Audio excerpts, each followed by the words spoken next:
All right. Well, thank you for joining us this morning, MP Brian Williams, for the Bay of Quinte region riding, and excited to have you. We have a small group here, and we have a few questions I know already in the Q&A. So if anybody has them, please do that. And I'm going to turn it over to our MP. He's going to offer us a few words of or an update on what's happening, and on behalf of the Belleville Chamber, the Quinte West Chamber, and the Prince Edward County Chamber, thank you for joining us this morning as part of Small Business. Thank you very much. Well, it's a pleasure to be here. And, I think we had a big night last night, which was a celebration of all business in the region. I know it was a late night for a lot of people. So for those that are coming back this morning after being there last night or getting up early, thanks for being here today. And it's my pleasure to speak to you on Small Business Week and on behalf of the federal government. But to say a few things. Number one is thank you to all businesses who continue to work not only out from the pandemic and move forward with all the challenges we have ongoing this year, including finding employees and retaining employees, working with disrupted supply chains and struggling just to still, I know as a small business owner myself, still trying to get linen, some different items. It's been really difficult. And the third biggest challenge, of course, is rising interest rates and the rising cost of all goods. This inflation is 40-year high, and I know I haven't been part of this in my lifetime. I've not seen this kind of inflation. There's others in the early 80s who remember this, but it is punishing to businesses. It's difficult when you look at trying to maintain your margins, trying to ensure that we're looking after our bottom lines. And every month as interest rates go up, and if anyone took a loan during COVID, it's certainly a very difficult time when you're looking at your income statements. Not to say that we aren't, and knock on wood, doing quite well right now. I think the economy is okay, but the outlook is not. And when we look at the future, I certainly want to lend my support wherever I can to ensure that we're looking after your bottom line. I think bottom line, we need to look after our bottom lines to ensure we continue to employ the employees here in the region, that we are working barriers to tax and tax burdens, and ensuring that we're helping you as best we can be as profitable as you can to ensure that you're successful going forward. So, and our party's biggest priorities right now are to ensure that there are no more tax increases. That's bottom line. We don't feel that businesses or individuals need to burden any more tax right now. And the biggest one that we talk about in the government, of course, is a tripling of carbon tax this year. And as much as the government says there's rebates for individuals, businesses do not get rebates. Businesses feel that. They see it. It hits their bottom lines. We believe in climate change. We believe in tech before taxes. That there's a lot of different things that we can be doing to keep the economy going. But be very on that. Taxes should be the last thing that we're increasing to anyone. Now we know the biggest one for businesses will be payroll taxes. Payroll taxes are set to rise January 1st. Again, not to go against that people need to save more, but at a time and it's going to be less money to someone's paycheck, curious, we can't more taxes. So we're fighting hard in Parliament to ensure we do that. As we go forward, we're looking to also revamp the tax code that, those that work harder should be able to keep more of their money. We think that the government should act like a business or like households, that anytime it spends a dollar. And, we've had to make some hard choices in Parliament this week, really difficult choices. We've given tax breaks, GST tax breaks that'll help 11 million Canadians. We passed a C-22 Disability Act this week, which is going to help Canadians, but we had to say no in our party to dental care. And how bad is that we had to vote no on something that should have been done in a G7 nation, because the cupboard is bare, folks. Inflation is caused by too much deficitary spending by the government, which is more money chasing less goods. The Bank of Canada Governor, Tiff Macklem, confirmed this week this is a made in Canada problem. We've spent too much money, and too much money has been in the market chasing fewer goods. And what's happened, we have massive 40-year inflation, and we can't fix inflation by continuing to add to the problem where it was caused, which is more money chasing less goods. We have to have a government that reins it in. If we want to spend on new programs, we have to find a saving in another program. Certainly, we're saying no more tax hikes, ensuring that businesses can be more profitable. And most importantly, in Canada, to do that, we need to make more stuff. We need to create more stuff that money buys. That's going to be including affordable energy. We have incredible energy, or liquid liquefied gas, in the world. And in Canada, it's the greatest supply of the world, and yet we only have one terminal that might be built by 2025. We certainly have great food and agriculture. I'm touring today with agriculture critic.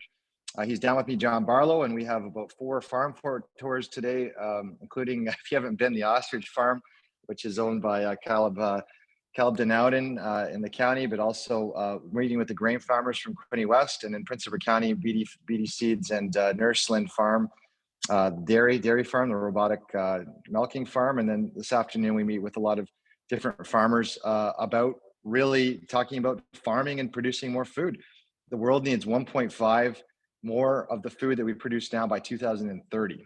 So think of that for a moment. And when the government's looked at climate, and it's been, some measures that we agree with, some we don't, but it's looking at reduction of fertilizer and reduction of food production. And we simply cannot see that, not when we need to produce more food. We need more of our wheat and our milk and our dairy, and we need more of our Canadian wine and beer, of course, but processed food we can send across the world. We simply have to spend more time on it. Quinte is a food processing hub. And certainly what I'm advocating more for is that we produce more food, that we put more resources into it. And when the food manufacturing and processing hub grows, so does the logistics part of that, so does the service sector, so do our local businesses around the area. Last thing I'm gonna leave you with is I did get a promotion last week, so I'm now the Shadow Minister of Pan-Canadian Trade and Competition. So big items I'll be looking after are interprovincial trade barriers. We've got about $80 to $100 billion of barriers still in this country. A lot of it is trade, some of it's people. We can't find a way to transfer skills that are like teachers and nurses and doctors who are in one province to the other, but it's also skilled trades. We need to ensure that if someone moves provinces, they can transfer their skilled trade over. And we need to be able to move people across this nation. And maybe that's something we need to do before we fix some of the trade issues across the country. And secondly, in competition, I'm looking right now at the Rogers-Shaw merger. It's something that we are certainly against. We need to see more competition in Canada. Canada has the largest cell phone bills in the whole world. And it's a travesty. I think we're triple the cell phone bills per capita as Australia, and we're double or almost triple as Europe, and we're over 30% of the Americans. We certainly need more competition. When we look at all the bills that businesses have, also cell phones and wireless are part of that. We need to see more competitive landscapes that allow just, not only Canadian innovators to get into the space, but businesses to save money. So at the end of the day, we have a lot of certain problems that we're doing, but there's not anything inherently wrong with this country that can't be cured with what is inherently right. And what is right about this country are great Canadian businesses, small businesses, and certainly small and medium businesses that employ 95% of the Canadian workforce, that provide great jobs, that give back to our communities. And certainly I'm here to answer any questions for you, because I'm here to listen to you and be your voice in the House of Commons. So thanks for having me this morning, and I look forward to the questions.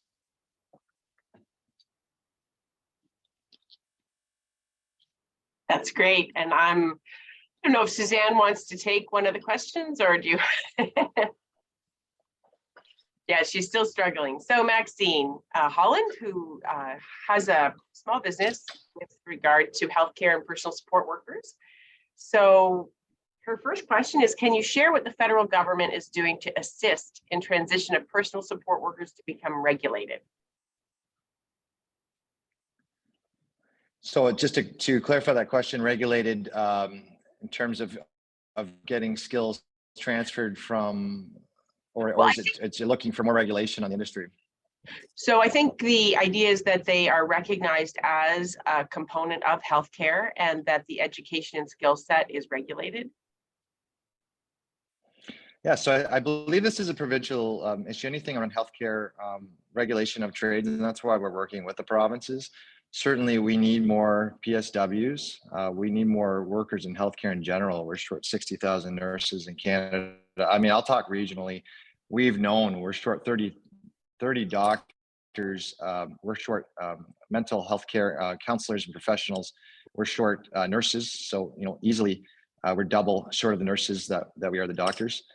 So, as the federal government, we're pushing for more healthcare build up and skills and trades. I mean, we during COVID, we had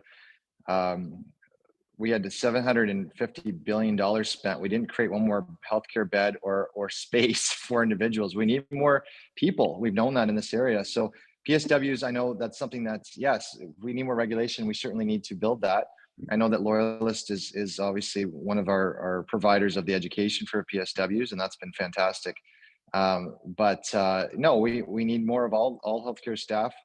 I'm certainly support of any regulation that would allow more providers, more help, and certainly to staff up this region and all the gaps that we're missing. Any kind of grants or contributions that you see coming from the federal government to support business, especially as, I mean, we don't talk about the numbers as much anymore, but certainly COVID is still out there, and anticipating a full-on flu season, we're going to be exposed to viruses that we just were kind of sheltered from for so long. Any thoughts on that?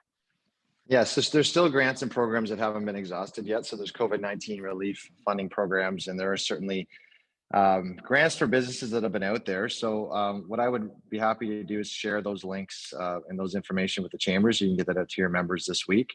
Certainly, obviously, everyone's a little cognizant of what will be coming this fall and winter.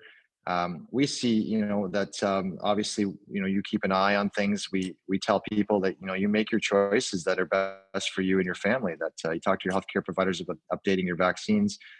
Make sure that in your business that if you need testing kits and masks, that you're stocked up and that you're ready for whatever's going to come at us. Obviously, we still want a very strong and resilient economy. So we're going ahead as things are gradually getting back to normal, but be ready. I think, for everything else, we want to be very much optimistic. We want the economy to purr along as it's been going here through the summer, and not see any disruptions we've seen in the last 2 years, because any disruption is devastating to business, every single one. So we want to keep that optimism, but we're saying be prepared. Make sure that that for yourselves and your families and for your businesses, you're taking all precautions you can, but continue to run as efficiently as you can and as proactively as you can. Very good. And just a comment that the standardization across Canada, and I think that's talking about the skilled trade transfer as well, and being able to have that. I know provincially, certainly looking at, it's been a conversation for so long about certification of foreign education and the ability to acknowledge training in other countries so that it does actually match what we expect from certain standards of care here and or expectations. So that's always been an issue. Certainly happy to hear that the international trade barriers and those across Canada are going to be addressed. It's been a big issue with the Canadian Chamber. We just came away from that conference this past week. So lots of things on our plate with regard to that and international students as well. And the interesting part is that in certain provinces, the private sector offers training, and we really fought against that a little bit from a provincial perspective. We get a lot of pushback from mostly provinces in the West that have strong private sector colleges that offer training. But I know that in Ontario, we really push to have an accredited institution offer that. So any comment on the education sector? Yeah, and yes, well, just first accreditation, that's something that it's under my purview to look at the interprovincial, but federally we do have a private members bill from our party, and also we've already indicated it'll be on our platform that we will work really hard to work with the provinces on federal and international accreditation, especially of doctors and nurse practitioners and nurses themselves. We do. There was a stat that talked about we have well over 5,000 individuals in this province or in this country who are trained doctors who we don't have practicing as doctors, who are internationally trained. So we need to work with the provinces on how do we fast track accreditation. When it comes to interprovincial, I'm going to be visiting Alberta probably in November. Alberta has a bill to eliminate all interprovincial barriers on accreditation or expedite the process of that certificate verification. They're looking at going from, I think, where the average was 160 days down to 40 days. So really pushing the timelines on that. They recognize the need for talent. I don't know if everyone's seen just on Alberta, besides the other stuff in the news this week, which we won't talk about, they've been doing commercials advertising in Toronto, trying to lure people to Alberta, the skilled trades, and talking about how it's cheaper to live and how they can get a home for, I think it's 1/20th of the cost in Toronto. And that's, that was a big uproar that Torontonians saw Alberta trying to lure some of their talent away. But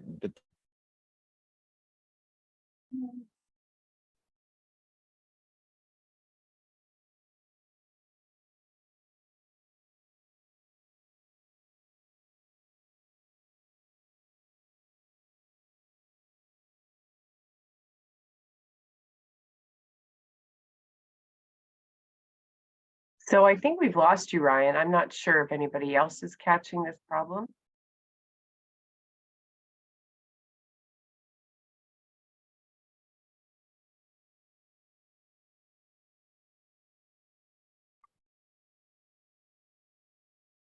So I'm not sure. Just put a quick thing in the Q&A if you can hear me.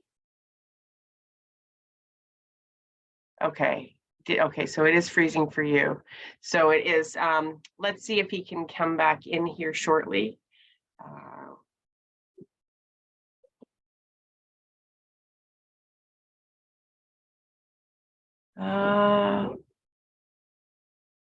Okay, so I'll just watch, I'm just going to watch the participation thing and and let him back in.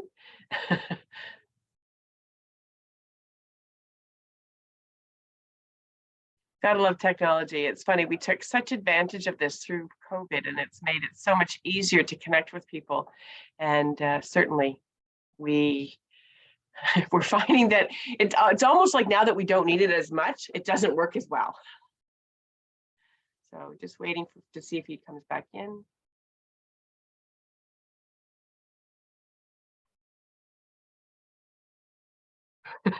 Yes, Suzanne just shut her screen down.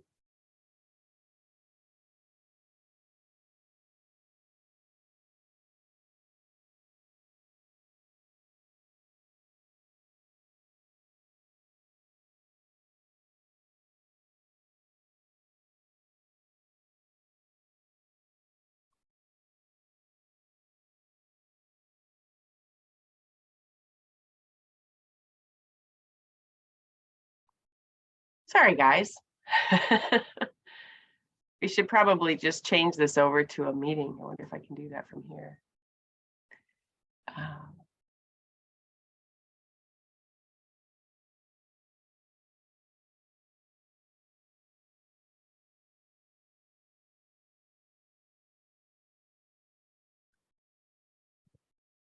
Oh, it was really early in the morning to do this, wasn't it? So thank you for hanging in for just a, oh, there he is. So we'll just bring him back in. And I think he's going to be able to do that now. Just make sure that he can. Yeah. I'm so sorry. I have no idea what happened there. No worries. That's fine. Thanks. I will shut down and yeah, so sorry. Not 100% sure where we left off, but I think we're talking a little bit about accreditation and education. You were talking about Alberta. Yeah, I think I was in the middle of just, we need to be more competitive in Quinte as well. And I think, going back to the years when I had Quinte Realtors up this week in Ottawa, when we were talking about, Natasha Hazinga was there. We're talking about Bay Quinte Living. She sat on that board about a decade ago with me. And we were really, at that time, focused on trying to draw talent and individuals. We have to do the same now. It's very difficult. I know you mentioned briefly, yes, the colleges, international students, the rule change that came from the federal government last week was that the students can now work 40 hours, which is really important because that is, those students are not only great culturally to our community, but also adding to the workforce. And I think that was something I was advocating for. It was very important to see that workforce grow, so that we can see more people working more hours, as long as they're as we keep up with their schooling. So they got to keep up their schooling, but we're happy to have them in the workforce and working longer hours. Very good. With regard to construction companies being able to attract workers from other countries, in particular, the example is offered as Mexican, but I do know of a couple of agencies that even bring them from the Philippines, and this has been a really attractive, Alberta's actually been a really attractive market for international workers to come up and do things. Any comment on that? Yeah, is this advertised or promoted by the Well, I government? think that's amazing. It's no, I haven't really even delved into that.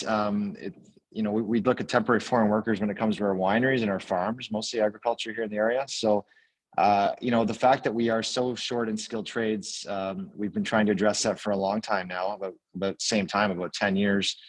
It's certainly not getting any better. I would be a full advocate of trying to fill jobs that we could internationally, and I'll certainly get some more information to try to get that to individuals. I know that there's different streams for immigration that we can go after that. The problem with IRCC has been the onus is always on the employer to find talent, when I really believe it should be Canada that has a little bit more to do with the contribution of talent to this country. We are short still over 1 million workers. If there is a contraction of the economy, of course, that will shorten that. But at the same time, the world needs what we're doing here. And when it comes to building, when I talk about building more stuff, homes and construction are a big part of that. Homes and residential and commercial construction of homes could be as much as 30% of our GDP in the next 10 years. It is absolutely essential. Obviously, I could talk for a long time about the barriers. I've spent a long time on focusing on housing. We have a lot to do to fix it. I certainly know it's three prongs of government to work on that, and very much the federal and provincial governments working together.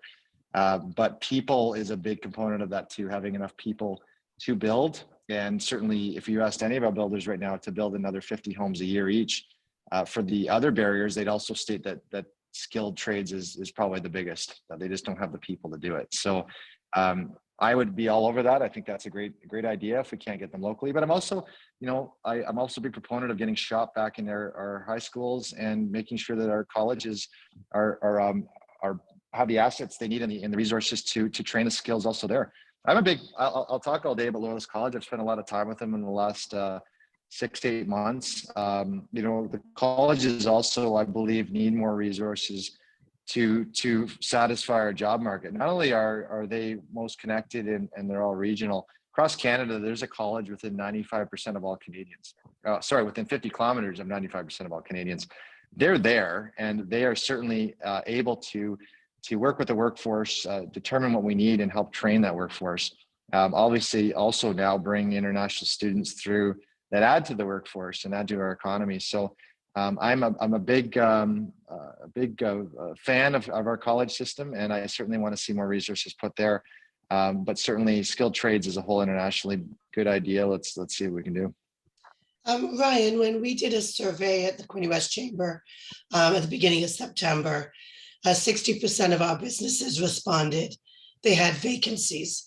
Now, I know you did your own survey over the summer. What did you see in the results you got back?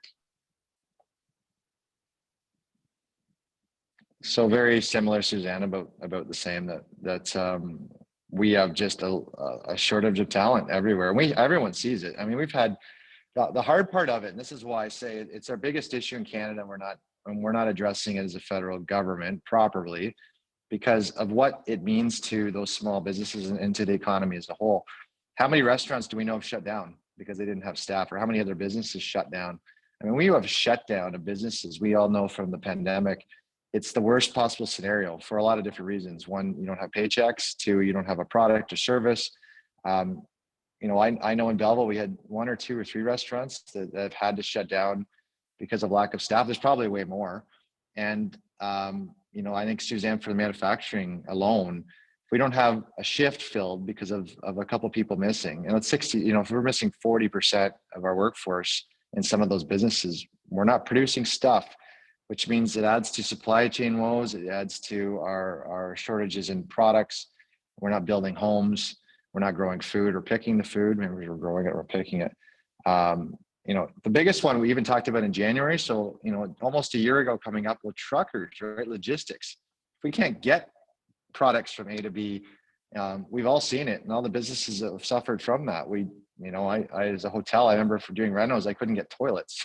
It's one of those things. So it hurts everyone. Lack of labor hurts everyone. It's to me, one of the number one priorities. As a nation, we should be focusing on ensuring that every single business, every single farm, every single manufacturing sector, fishery, startup is working at full capacity, that there is nothing that slows their ability to go out and make stuff and to employ employees.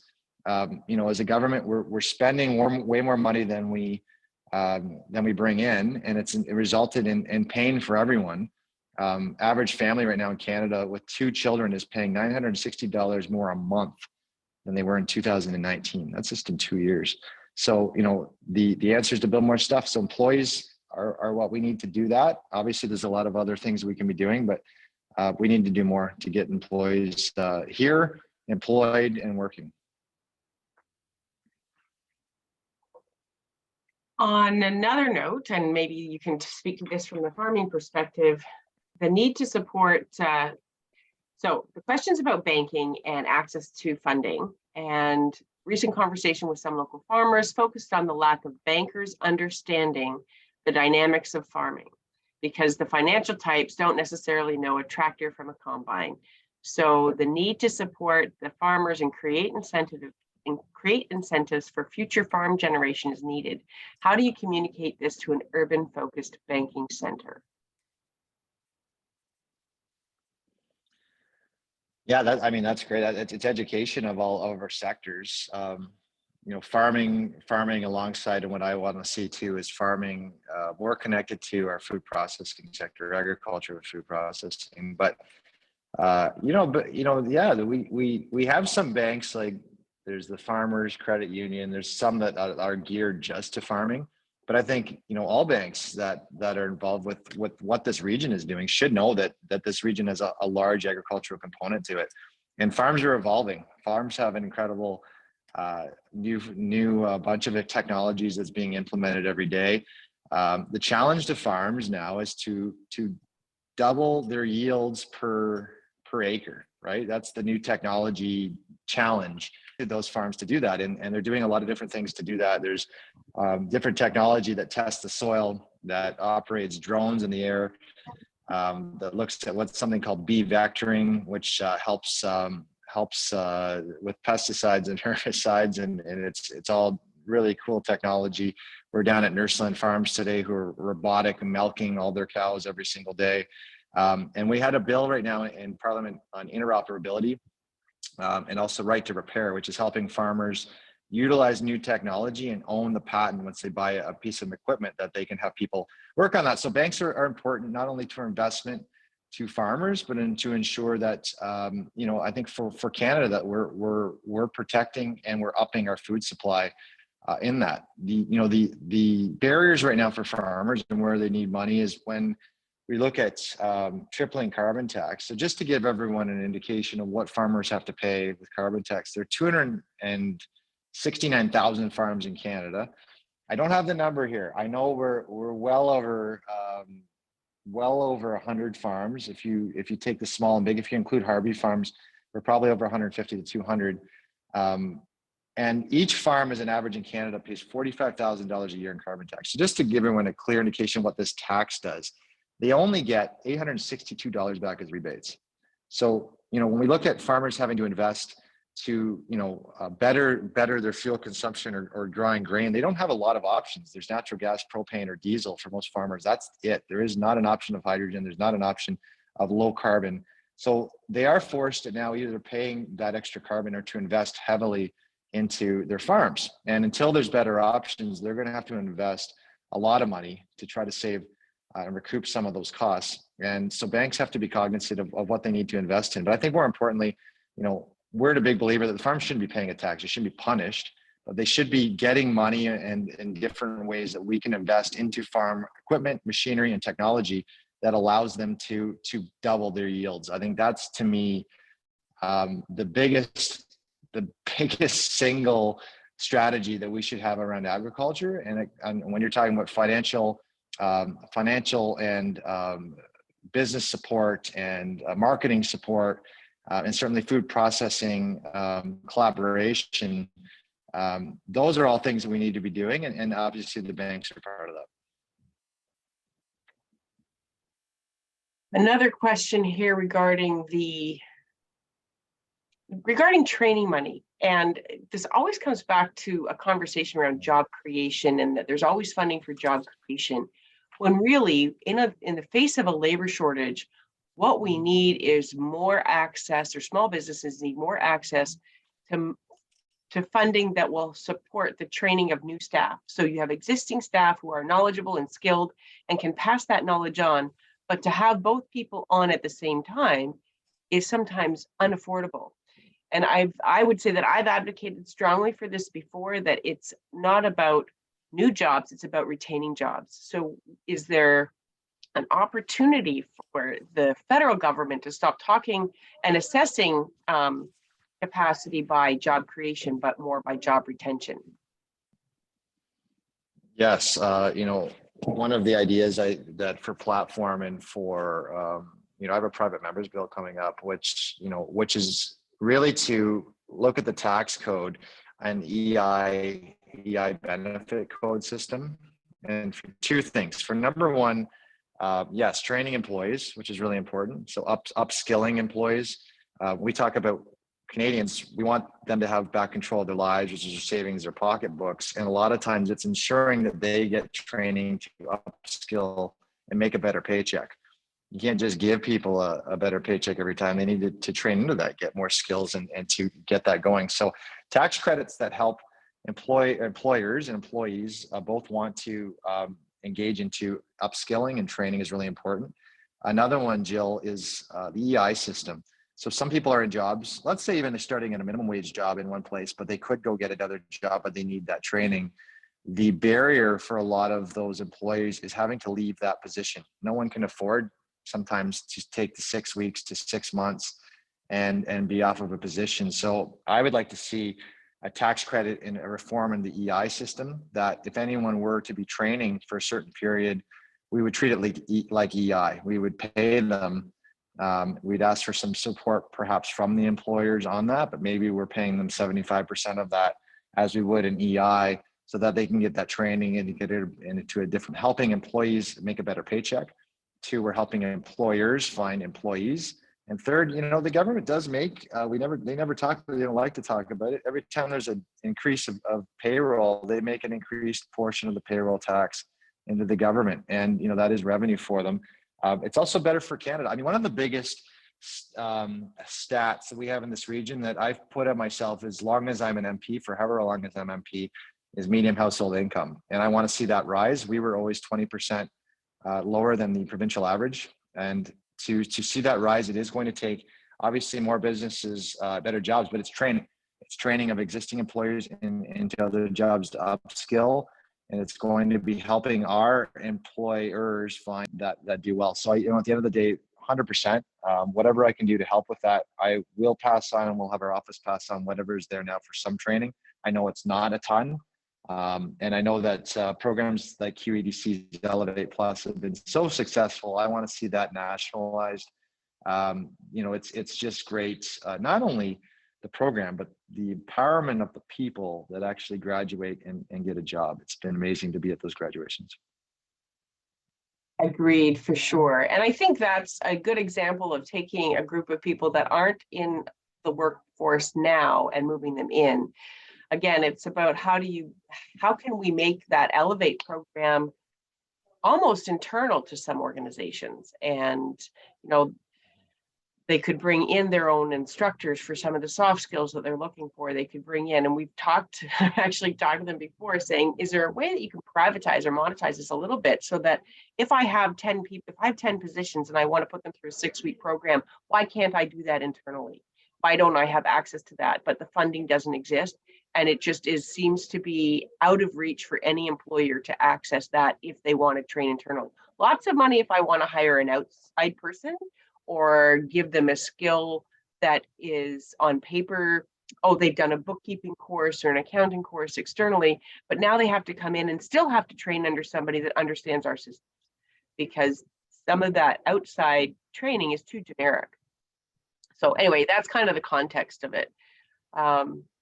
The other part of this is that, of course, there's money that tends to go to the unions. And from an Ontario Chamber perspective, one of our concerns from the very beginning is that a lot of the apprenticeship programs and the access to apprenticeship programs were controlled by the unions. And then colleges, of course, didn't have access to develop the programs, and they're not cheap to start up. So let's not ignore the fact that saying, okay, we're going to do electrical apprenticeships at Loyalist College. That doesn't happen overnight because the infrastructure to do that is important and impressive and costly.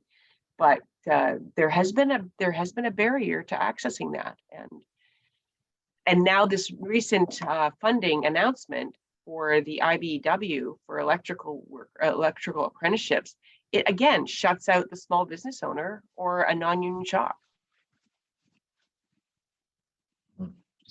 That's a good point. I didn't know that about the unions, so that's interesting to know. So certainly want to have a look at that. I think all of that needs to be looked at heavily.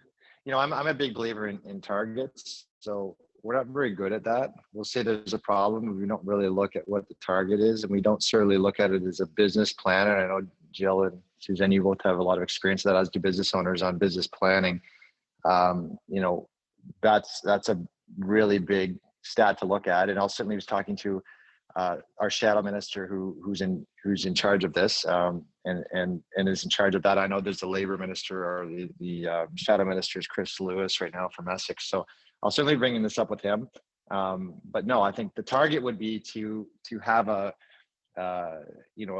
vacancy rate of employees very low. I think right now, if we have 60% of businesses who are short employers, that's a big problem, huge problem for a lot of reasons, like I've indicated. We need to set targets that would state that we're going to fill that a certain way. And the government's role is obviously for training, but it's also in immigration, right? And the provincial government's job is also education and training, education a little bit more so, obviously, than the federal. But we need to work hand in hand on targets and how we're going to fill that. We always focus on only unemployment rate. And, it's a skewed stat sometimes, especially when we're not looking at what the participation rate is and how that's skewed. And we know in this region, the participation rate sometimes is lower than other regions. Big thing, just to talk quick, because we don't really talk about this too often. In my research, why do we have a labor problem right now? Because people ask that all the time. Number one, we call it the gray resignation. So we have a lot more of our baby boomers who are getting to the part where even if they're not at retiring age, they're deciding to leave the workforce. The participation rate of 55-year-olds plus is extremely high. Now, whether that's people that sold a place outside of the area and came here, sometimes it's people who've just decided that through COVID they've had enough, or that we're just haven't, maybe it's part of, like you're saying, Jill, some of the training. But it is really high here. The amount of people who aren't into the workforce or aren't actively looking for a position is quite high. And it's quite high now across Canada. But the problem is it's not only just Canada now, it's across the world. Japan has one of the largest gaps in the workforce, and they're really working hard. But everyone now is competing. Everyone is going to countries where there are people who have some skill, and they're working hard to get them to their country. China is one, Europe's another. The US is having the same problem, and they've had it now for 4 years. The Great Resignation. I think the only reason we haven't had the Great Resignation here in Canada is Canadians are too polite. I think there's something inherent where Americans, if they wanted, they said, take this job and shove it. They've gone and said, I'm going to Phoenix, I'm going to Miami, and they've decided to go work where they want. There's been a lot of articles about why we haven't had that as much here. I just think Canadians are more apt to say, look, I'm fine, I'm going to stay where I am. We're not as forceful sometimes, but certainly we have the same problems. The whole need for immigration and student recruitment from other countries was even a big topic back in the late 2000s. I know when I started my master's program, it was a big deal even at Loyalist then, and people were recruiting students from China at the time. And well, we were competing with the UK and Australia. All the Commonwealth countries were trying to attract people because they knew that they were going to be facing a labor shortage. Question was, how do you get them to stay, and how do you get them to engage in this place as their new home? And certainly we are trying to do that here. And the idea of Diwali, even as an event that we held here on last weekend, and the number of people, there were people from the community who have been here a long time who said, I had no idea that that our Indian community was so strong. And so, to one person, I said, how long have you been there? Oh, 20 years. I said, so you've been waiting for this festival for a really long time. So it's interesting how we've kind of been blind to the opportunities of engaging newcomers to the region and making sure that they do feel that this is partly their home as well. And we're so happy to have them, right?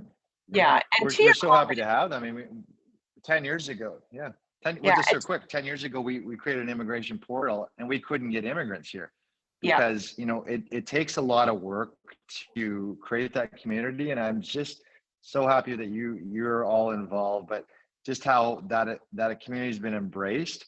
And obviously, Hardik, call him the honorary mayor of Belleville, just doing such a great job as an ambassador for that group.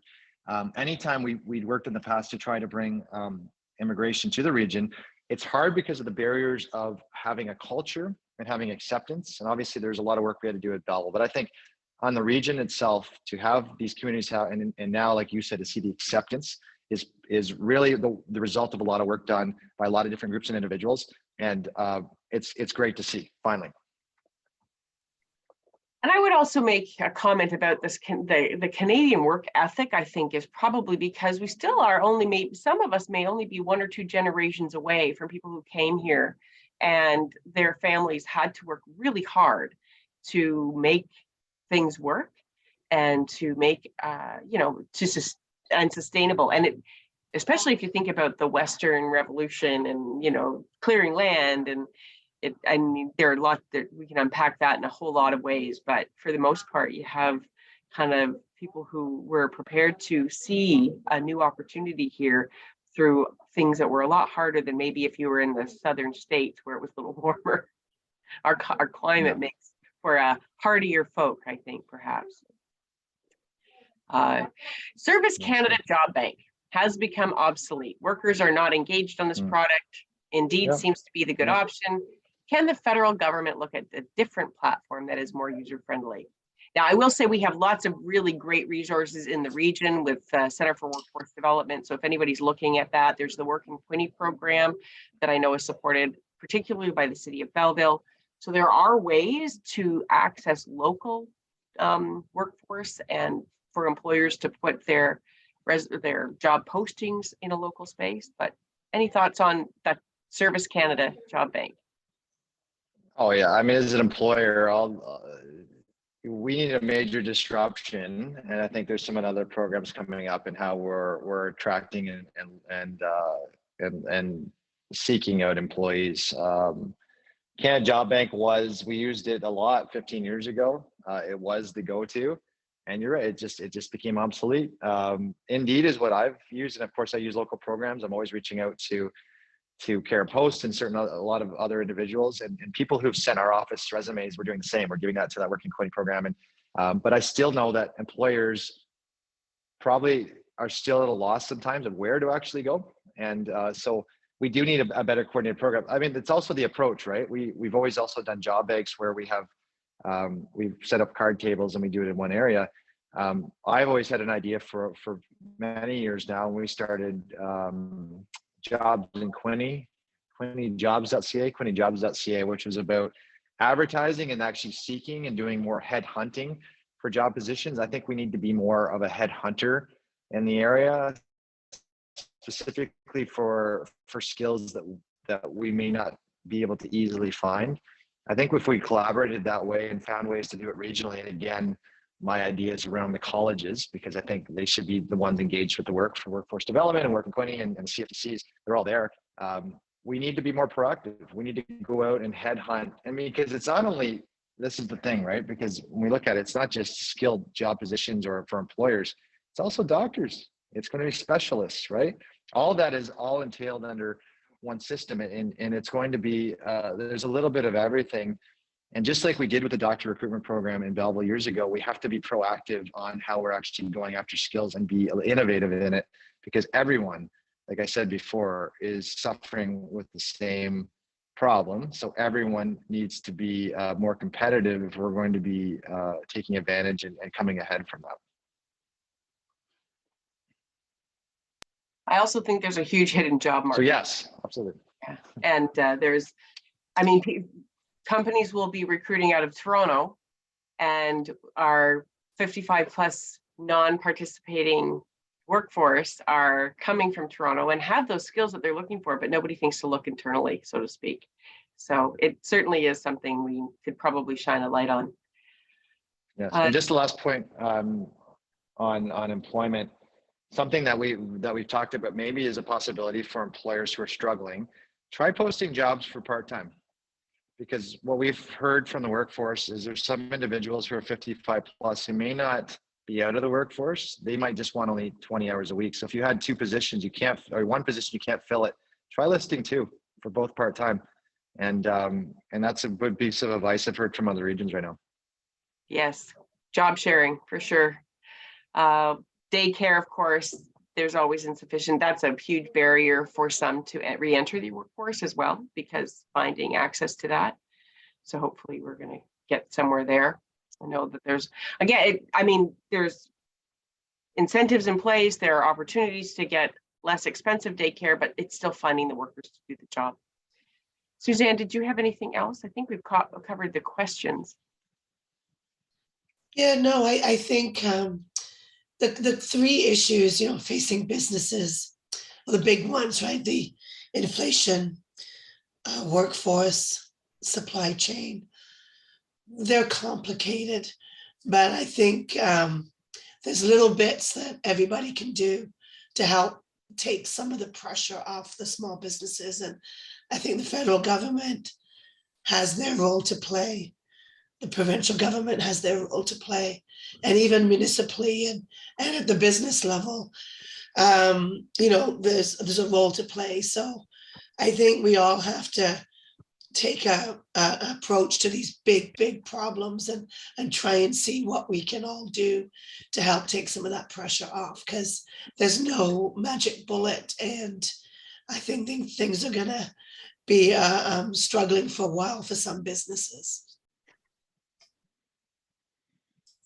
Yeah, so we need to do all we can, wherever we can, right? And I know that, to the chambers, you host this week, and it's always really important that you do that. It's more so now, right? Like these discussions are so important, because we can't solve things that, to your point, all is one. It has to be together, and we have to be innovative. There has to be new ideas that allow us to take advantage and probably outcompete other areas. We need to, across the area, have a lot of people supporting, just like you said, the things that we need to be spending our time on, like labor force, like supply chains, and obviously we're screaming from the rooftops from the government that we need to stop spending and start ensuring that we put money into debt, just as families are and just as businesses are. I'll talk from hotels, and the struggles I've had, which are the same as others, but the biggest besides the labor, besides supply chain, having debt, and all of us have a little bit of debt. And if you went through COVID and you took a loan, you have more debt. Every time that interest rate goes up 50 basis points or 0.5% or 0.75% or 1%, we saw at one of my businesses, it impacted interest rates went up 30,000-40,000 a month. Right. So think about that. Any restaurant, any business, anyone of you that sees that cost, when you've also seen food costs go up, and you're seeing gas go up, and you're seeing supply chain shortages, which means products go up, everything affects the bottom line. So we have to be very cognizant of every single dollar we're spending as a government, every single piece of investment, where we're putting our emphasis and where we're putting our priorities, just as businesses are, because every single business, and then I'd say just as families are right now, right? Choosing where to spend their money as their dollar goes, not as far as it did a year ago or 2 years ago. So I think this has been really good to talk about those issues, but let's continue to do so. And I know that for the chambers, I look forward to seeing the labor survey results that you sent out as well, because I know that's a big help to my office as well. And certainly we want to see what other ideas can be out there. And I think the thing about right now is we almost need to do this more often. We probably need to be speaking as chambers, and I've always offered that to you guys. Use me and abuse me, whatever you need. Let's talk more often, but couple it with some action. What do you need? What do we need to be pushing for? We hate to say, but we need to be prepared that there's some pain coming, as a recession will probably be tipped, mainly because the only way to get rid of inflation is to choke it out, and it's going to be hurt for Canadians. It's the worst part of this whole process of screaming that these out of control deficits are going to really hurt people. It will. And so I'm here to work on your behalf wherever and however I can. Keep using me. We're going to try to keep working hard for you. That's perfect. Thank you. So with the absence of no more questions, and I know you do have a busy day ahead of you, do you have any final closing comments? Other than we need to do this more often? Yes, obviously, I think to the point that was one of the last ones, I think we just have to continually be innovative and continue to work on new solutions. Obviously people always talk about, we've gone through this before. We did this in the early 80s. We did it in the early 90s. It's never the same. History doesn't repeat itself often, but it does rhyme. And when it does rhyme, we have to look at, it's a new lens for 2022. Who would think that at a time when we do have 40-year increases of inflation, and we had a time where we, supply chain issues, but we have 1 million worker, like a jobs open. Like, this has never really happened before. We've never had this scenario. Who would have thought at a time when, we have the basics we can't take care of in this country right now. We need doctors, nurses, healthcare beds, healthcare is itself, but we've doubled our homelessness population in Belleville. We've doubled it. And the warning right now, and what I'm saying loudly, is that it's probably going to double again, because we're not inherently fixing the basics of the root of those causes of those problems. Housing itself, ensuring that we fix the inflationary problem, which is going to cause more people to have to stretch their last dollar. And only 2 months ago, Canadians were $200 away from insolvency. There was about 30% or 25%. How many more each time, every month, that costs go up, are we going to be faced with that? And it's something that keeps me up at night, and something that I get up with in the morning, is talking about how do we really put meaningful action into stopping this onslaught. Because the more people that are on the street, the more people that can't be housed, the more people that we can't our businesses to help them produce more of the stuff that we need, the more times a business just finds an increase of an interest rate that's really just hurting their bottom lines. We're all hurting.